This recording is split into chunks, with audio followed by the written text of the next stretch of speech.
ચલો નમસ્કાર બાળકો, આજે આપણે ગણિત એક મજાનો વિષય અને અંતર્ગત તમને સરસ મજાની 4-5 ટૂંકી રીતો, જો એ વસ્તુ દેખાય તો તમારે સરળતાથી જવાબ કેવી રીતે લખવો એની વાત કરીએ. જો કોઈ પણ સંખ્યા હોય એને આપણે 0.25 વડે ભાગાકાર કરવાનો થાય તો શું કરવાનું? તો અંશમાં જે સંખ્યા આપેલી હોય લખેલું છે, જો અંશમાં જે પણ સંખ્યા આપેલી હોય એને 4 ગણા કરી નાખવા અને જવાબમાં લખી નાખવા. તો શું જવાબ આવે ભાઈ? 5 ચોક 20 આ જવાબ. આમાં શું જવાબ આવશે? 15 ગુણ્યા 4 15 ચોક 60 આ જવાબ. બરોબર? ખબર પડી? કોઈ પણ જગ્યાએ તમને છેદમાં 0.25 દેખાય, હવે યાદ તમારે શું રાખવાનું કે ભાઈ છેદમાં 0.25 આવે એટલે આપણે અંશના 4 ગણા કરવાના છે. તમને ટાઈમ આપીશ. ચલો બીજું, કોઈ પણ સંખ્યાને 9 વડે ભાગાકાર કરવાનો. જો 10 વડે ભાગાકાર હોય તો સાવ સહેલું છે કિશન, પણ 9 વડે પણ એટલો જ સહેલો છે. શું કરવાનું જોઈ લો. પોઈન્ટ પછી અંશમાં આપેલી સંખ્યા પુનરાવર્તિત થશે. પોઈન્ટ પછી એટલે 9 હોય, નીચે છેદમાં નવડો હોય એટલે તમારે ચોગડા જ લખવાના છે. કેટલા લખવાના છે? બધાય તમને મજા આવે ને એટલા સુધી, અનંત સુધી ચોગડા, પણ કરવાનું હું કે 0 પોઈન્ટ પછી. બરોબર? 6, 7, 8 વાળાને આટલું યાદ રહે કે 9 વડે ભાગાકાર આવે તો કેટલું લખવાનું? હવે જો અહીંયા 15 છે, બધા 15 જ લખવાના. કેટલા લખવાના ભાઈ? 15 ક્યાં સુધી? જ્યાં સુધી નોટમાં લખાય ત્યાં સુધી. કરવાનું શું? 0 પોઈન્ટ એટલે જવાબ સાચો પડે. આનો જવાબ તમારે મને કહેવાનો છે. કેટલો આવશે? જલ્દીથી કોમેન્ટમાં કહી દો. ચલો 113 હા, 0.113 બરોબર? ચલો આગળ જોઈએ. જો ઉલટ સુલટ મેં તમને થોડા દિવસ પહેલા પણ એક ટેકનિક બતાવી હતી કે કોઈ પણ સંખ્યાઓ સરખી હોય, જો અહીંયા 51 છે 15 છે, આગળ પાછળ ઉલટ સુલટ બંને આંકડા સરખા છે તો શું કરવાનું? હવે સરવાળો કરવાનો. આ બંને અંકોનો સરવાળો કેટલો થાય ભાઈ? 6. કેટલો થાય? અને કેટલા વડે ગુણવાના? 11 વડે. 11 6 66 કરી લ્યો સરવાળો. આ બંનેનો સરવાળો 7 11 77. આ બંનેનો સરવાળો 8 11 88. આ બંનેનો સરવાળો 10 11 110. આવડશે? તો એક હજી દાખલો આપો. જો કયો લઈશું આપણે?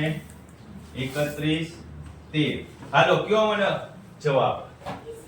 મારો કોમેન્ટમાં ફટાફટ.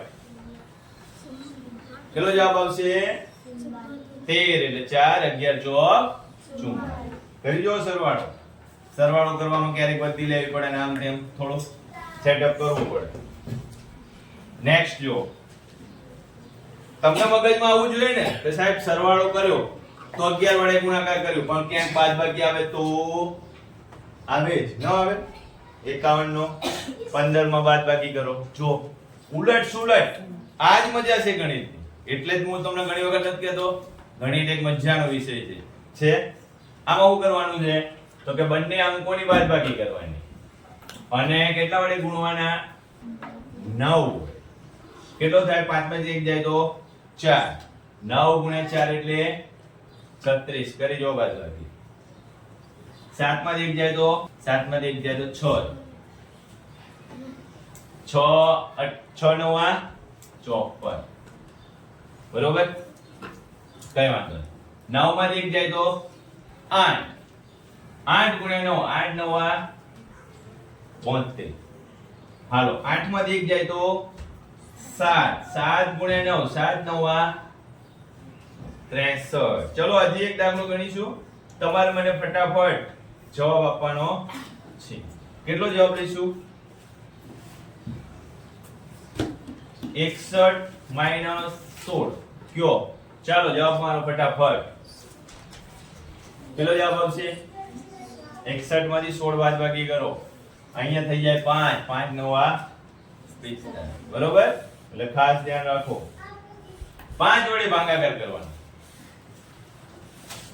તમને ભાગાકાર આવડે છે કે નથી આવડતા એનાથી કોઈ પ્રશ્ન નથી તમારે શું ધ્યાન રાખવાનું છેદમાં 5 દેખાય એટલે સીધો જવાબમાં તમારે શું લખવાનું ભાઈ અંશમાં જે આપેલી સંખ્યા હોય એને ડબલ કરી દેવાનો અને 1 પોઈન્ટ કાઢી લેવાનો અંશમાં કઈ સંખ્યા છે 2 ડબલ કરો 2 2 4 1 પોઈન્ટ કાપવાનો કેમ કાપવાનો તો કે 0.4 16 2 32 1 પોઈન્ટ કાપવાનો કેમ કાપવાનો 3.2 13 2 26 1 પોઈન્ટ કાપવાનો એટલે 2.6 બરોબર ચાલો મને કયો 110 ભાગ્યા 5 કેટલો જવાબ આવશે મારો ફટાફટ કમેન્ટ કેટલો જવાબ આવશે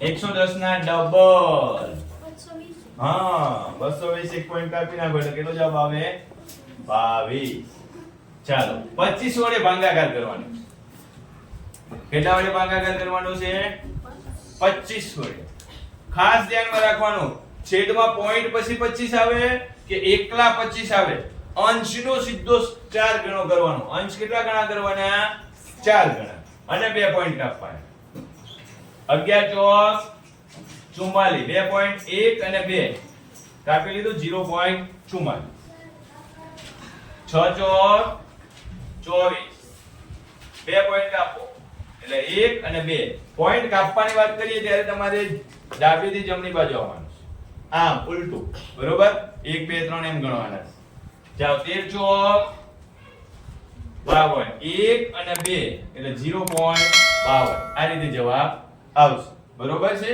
સમજાય છે અહીં સુધી રાખીએ